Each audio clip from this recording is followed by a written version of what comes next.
선화공주님은 남몰래 사귀어 맞둥도련님을 밤에 몰래 안고 간다. 신라 진평왕 3대의 셋째 딸이었던 선화공주를 사랑한 무왕 서동의 청혼가 서동요입니다. 약 1500년 전에 이 한 청년의 재기발랄한 애정사기극 서동요는 아직도 우리 국민들 사이에서 유쾌하게 회자되고 있습니다. 그러나 언제부턴가 이 서동요가 우리나라 최초의 가짜 뉴스가 아니었겠느냐 이런 우스갯소리의 주인공이 되고 있는데요. 그만큼 가짜 뉴스가 우리 생활에 깊이 침투했다 이런 얘기도 되겠습니다. 오늘 법설에서는 우리 사회와 그리고 생활에 깊게 자리 잡고 있는 가짜 뉴스 깊이 한번 생각해 보겠습니다. 시사 전문가 노영희 변호사 나오셨습니다. 안녕하십니까? 네, 안녕하십니까?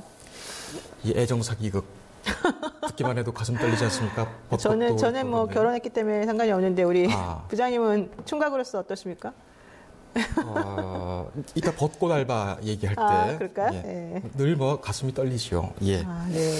뭐 이 가짜 뉴스는 사실 좀 우스갯소리로 이렇게 뭐 많아질 얘기도 있었습니다만 요즘 네네. 점점 더 심각해지는 것 같습니다. 그렇습니다. 사실 저는 가짜 뉴스가 이렇게까지 심각할 줄을 몰랐고 이렇게까지 사람들이 가짜인 거를 모를까 사실은 그게 더 좀 심각한데요. 이제 가장 최근에 벌어진 가짜 뉴스 사건이 바로 지난 그 식목일을 전후로 해서 벌어졌던 고성의 산불 아니겠습니까? 그렇습니다. 사실 그때 그 산불에 대해서는 소방청이 이제 독립된 기구로서 처음으로 제대로 된 역할을 했었다라면서 상당히 그 의미 있는 군안 활동이었다라고 하는 게 인정이 됐었었고 예전에 있었던 고성 산불을 3일 내내 불이 계속 탔었었는데 그거에 비해서 이건 정말 빨리 꺼졌단 말이에요. 그래서 참 성공적인 산불 진화였다라고 얘기가 됐었거든요. 근데 갑자기 그 산불 진화와 관련해서 대통령이 보톡스를 맞았다는 등 뭐 술에 취해가지고 정신을 못 차리는 바람에 새벽 0시가 넘은 시간에야 겨우 나타났다는 등, 뭐 이제 별별 소리가 다 나오는 거예요. 3년 전에 들었던 얘기를 그러니까요. 부모만 바꿔서 듣는 아니 보톡스 그러면 솔직히 말하면 여성들이 보통 하는 걸로 알고 있는데 대통령이 보톡스 수술했다 그러니까 참 그것도 참 특이하다. 근데 뭐 특이하다고 할 게 아니라 오히려 이건 되게 지능적이다. 사실 그 생각을 했습니다. 그래서 좀 정리를 해봤습니다. 기사는 청와대가 지난 4일 신문의 날 행사 후에 문 대통령이 언론사 사는과 술을 마셨다거나 보톡스를 맞느라 산불 진화가 늦어졌다. 네네. 근데 최초 이 거짓말을 유포한 곳이 이 진성호 방송과 신의 한수라는 유튜브 채널이고요. 네.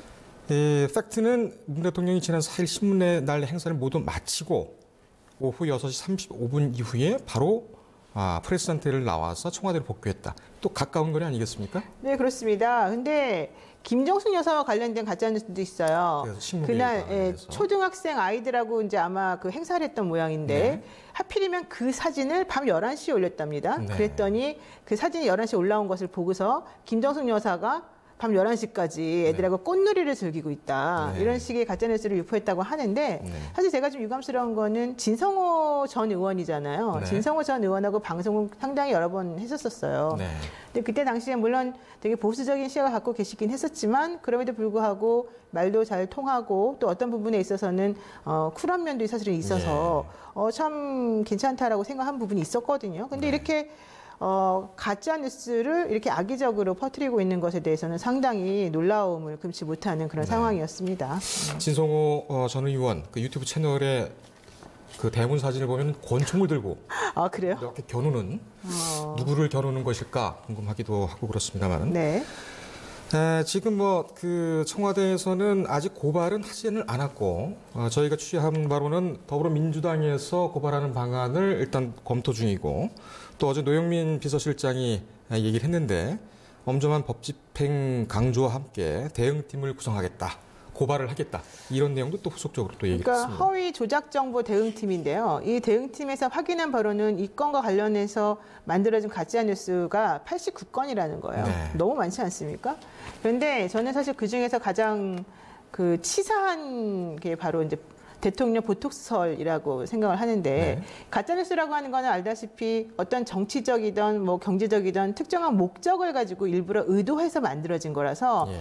그 가짜뉴스를 유포하는 사람은 첫 번째 이게 가짜라는 걸 압니다. 허위 정보라는 걸. 예. 그리고 두 번째로는 그러한 정보를 내가 기사의 형식으로 혹은 보도 형식으로 빌기 때문에 그걸 잘 모르는 사람들은 네. 이것이 가짜라는 걸 모를 것이라는 걸 또 알고 있는 거죠. 네. 그러니까 이제 이런 여러 가지 요건들을 충족시키는 거이면서 더 문제가 뭐냐면 가짜뉴스를 유포시키는 분들은 절대 법에 걸리지 않는 방식을 아하. 채택한다는 거죠. 네. 예컨대 뭐뭐라는 얘기가 있는데 어떻게 생각하십니까? 네. 뭐뭐라고 하는데 이게 이제 사실 가장 중요한 게 이 정보가 계속해서 확대 재생산되는 그 과정이 네. 사실은 상당히 지능적인데 예컨대 문 대통령이 보톡스를 맞고 그날 술을 마시면서 사람들하고 있느라고 술 취했기 때문에 제대로 대응을 못했다라고 합니다. 예. 라는 걸 진성호 전 의원이 방송에서 이제 그렇게 예. 제가 지금 말한 것처럼 하면은 당연히 명예훼손에 걸리겠죠. 근데 그렇게 말하지 않고 어떤 사람들의 질문에 의하면 네. 그날 대응이 늦어진 것에 대해서 대통령이 술에 취해 있었기 때문이라고 얘기하는데 네. 혹은 보톡스를 맞았기 때문이라고 얘기하는데 예. 답변해 주세요. 이런단 말이죠. 네. 그러면 이거는 의견이 섞여 들어가 있는 거기 때문에 예.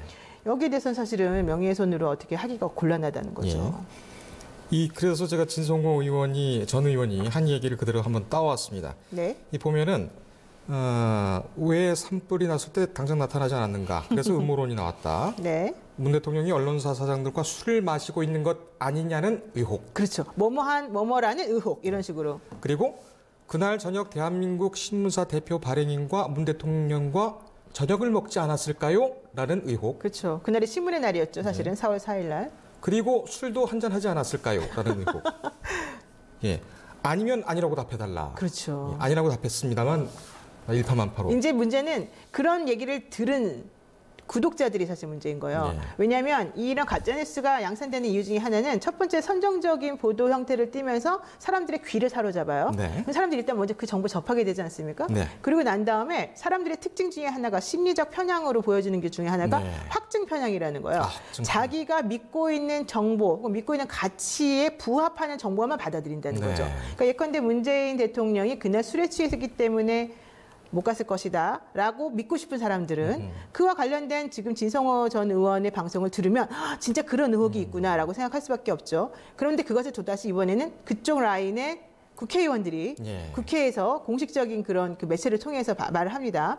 국민의 대다수가 예를 들면 이현주 의원이 말하는 네. 거죠. 국민의 대다수가 이번에 대통령은 이러이러한 식으로 했다라고 하는데 여기에 대해서 이게 말이 됩니까? 이렇게 말해버리는 거예요. 예. 그러면 한 단계 한 단계 거치는 과정 중에서 완전하게 이거는 정말 진짜구나. 예. 국회의원까지 저렇게 말을 하는구나. 라고 믿어버릴 수밖에 없기 때문에 예. 이제 나중에 가서는 그게 가짜라는 것 자체를 알 수가 없게 되는 거죠. 말이 참 무서운 것 같습니다. 정말 무섭죠. 보면. 근데 사실 저도 방송을 하지만 네. 저도 방송할 때 이런 말 많이 해요. 뭐뭐라는 의혹이 있다고 하는데 예. 그게 제일 안전하거든요.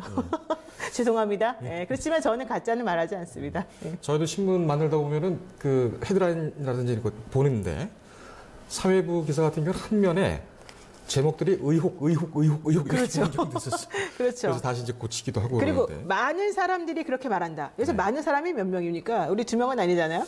그러게 말입니다. 많은 사람 상당수가 그렇죠. 대체적으로 그렇죠. 굉장히 좀 애매한 내용이긴 합니다만 그래서 그 4월 6일 날 그 방송이 있고 지금 신의 한수 그 채널 같은 경우에는 네. 총 914개의 댓글이 달려 있는데 네. 하나같이 다 그 의혹 제기를 사실화, 그렇죠. 기정 사실화 시켰고 이것이 또 유포가 돼서 더 큰 문제가 아닌가 이렇게 또 그리고 생각이 보면요. 영상 조회수가 지금 19만 556회 오늘 네. 기준으로 이렇게 나오는데 네. 지금 아마 이거보다 좀 더 늘었을 가능성이 있어요. 근데 제가 방송을 하다 보면은 유튜브 같은 데서 댓글이 달리는 경우가 있는데 이제 저의 생각이나 뭐 다른 패널의 생각을 서로 맞다고 생각한 사람도 있고 아니라고 생각한 사람도 있잖아요. 네. 그 사람들이 한 줄을 딱 쓰는 거예요. 네. 뭐 저 사람 말은 가짜래. 뭐 이거는 이렇대. 이렇게 말을 쓰면 그 다음에 들어온 사람들의 댓글이 전부 다 거의 영향을 받아요. 아하. 그러다 보면 이게 다 섞여 들어가가지고 이게 진짜가 뭔지 가짜가 뭔지를 알 수가 없는 거예요. 근데 여기 보세요. 이 조회수가 19만 회가 넘었다는 거는 엄청난 거 아니겠습니까? 그러게요. 그럼 이게 이번에 이 한 건만 19만이 넘었겠지만 신의 한 수만 보고 얘기하는 게 아니잖아요. 네. 수많은 관련되어 있는 그런 유튜브나 이런 방송들이 또 이런 방식으로 퍼져나가고 있기 때문에 그렇습니다. 사실은 그게 가장 문제인 것 같아요. 이게 이 가짜 뉴스는 좀 정리를 좀 해야 될 것 같습니다. 이게 네, 제가 맞습니다. 좀 확인을 해봤는데 문헌도 좀 찾아보고요. 공부 많이 하시네요. 저 공부하는. 우리 공부하는 걸로 한번 나가볼까요? 예.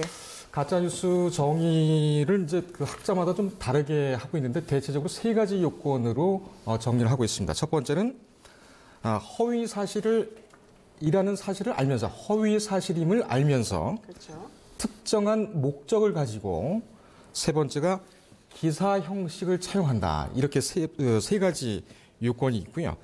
이것이 이제 그 오보하고 또 이제 소위 말하는 지라시라고 하죠. 그렇죠. 그 정보지하고는 또 다르죠. 오보 같은 경우는 허위 사실임을 모르고 그렇게 보도를 하는 것이고 지라시 같은 경우에는 이 기사 형식은 또 아니에요. 그래서 그렇죠. 금방 구별이 또 가능한데 이게 보니까 뭐 한 기원전 6세기쯤에 처음 시작됐다 이런 얘기도 있습니다. 하버드대 역사학자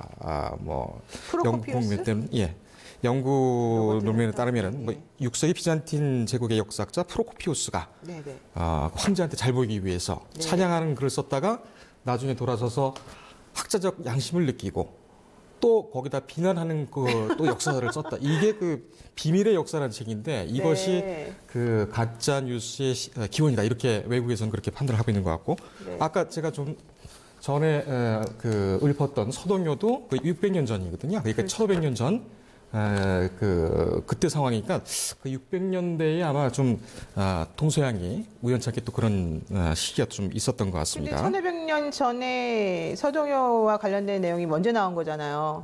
아까 그 비잔틴 제국의 그 교수가 쓴 역사의 비밀보다 훨씬 더 먼저인 거잖아요. 그러면은 우리나라가 훨씬 더 가짜뉴스를 먼저 만들었다는 얘기인가요? 그렇게 되는 건가요? 상당히 불쾌하네요.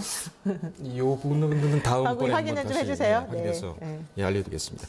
자, 저희가 지금 말씀드리면서 순간순간 말씀을 드렸는데 이 가짜 뉴스 굉장히 위험한데 이거 왜 특별히 위험한 겁니까? 기본적으로 사람들이 가짜라는 걸 모른다는 거죠. 그리고 이게 확대 재생산되는 과정을 통해서 사실을 굳어버린다는 게 또 가장 큰 문제인 거죠. 게다가 처벌이 가능하지 않은 경우가 많다는 거죠. 아까 좀 전에 말씀드린 것처럼 실질적으로 다른 사람의 명예를 훼손하는 경우에는 처벌을 받을 수밖에 없는데 그 요건이 있습니다.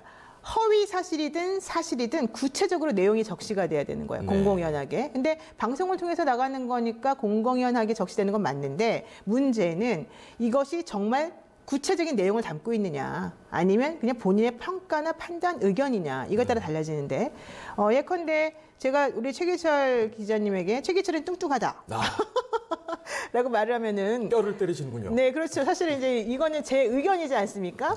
그렇기 때문에 이런 경우에 제가 그렇게 말을 하는 것은 모욕죄에 해당될지언정 명예훼손에 해당되지는 않는 거예요. 그러니까 의견이라고 하는 것하고 사실을 구분해줘야 되는 거예요. 그런데 예컨대 이 컵이 지금 파란색인데 제가 이 컵은 빨간색이다 라고 얘기를 하면 그거는 팩트가 틀린 거잖아요. 그럼 이건 허위 사실이 되는 거예요. 그러니까 사실이냐 허위 사실이 매우 중요한데 정보통신망법, 요즘처럼 온라인이 발달한 시대에는 정보통신망법상 명예훼손이 많이 행해져요. 그런데 여기는 요건이 2개가 있는데 하나는 비방 목적이 있어야 된다. 또 하나는 아까 공공연하게 해야 된다. 그러면 비방 목적이라고 하는 것은 내가 이런 말을 함으로 해서 사람의 명예가 훼손될 걸 알면서 해야 된다는 거거든요. 그런데 아까 말한 진성호 전 의원이라든가 신혜수 같은 경우에는 의견을 적시하는 것처럼 얘기하고 있기 때문에 사실은 처벌이 어렵죠. 그렇군요. 법적 책임 한 징역 허위사실 적시 명예훼손, 그러니까 정보통신망법상 그런 경우에는 보통 7년 이하의 징역이나 5천만 원 이하의 벌금에 처해지고요. 그다음에 사실 적시인 경우는 3년 이하의 징역에 처해지고 2천만 원 이하의 벌금이고요. 형법상 명예훼손, 제가 길거리를 지나가다가 누군가에 대해서 명예를 훼손하기 위해서 혼자 떠들면서 그러면은 그게 형법상 명예훼손인데 이것도 역시 사실일 경우에는 2년 이하 징역, 500만 원 이하 벌금 이렇게 되고요. 허위사실인 경우는 5년 이하 징역, 1,000만 원 이하 벌금인데 저 센 거는 결국 뭐겠습니까? 온라인으로 유포가 빨리 되는 정보통신망법상 명예훼손이겠죠? 그렇군요. 자, 가짜뉴스 판별법은 가장 좋은 건 크로스 체크를 해봐라라는 권고가 제일 요즘 바빠서 못해요. 그런가요? 그렇죠. 저희가 더 열심히 하겠습니다. 네, 우리가 알려줘야 됩니다. 자, 이 문제 한번 마지막으로 좀 짚어보겠습니다. 벚꽃 알바.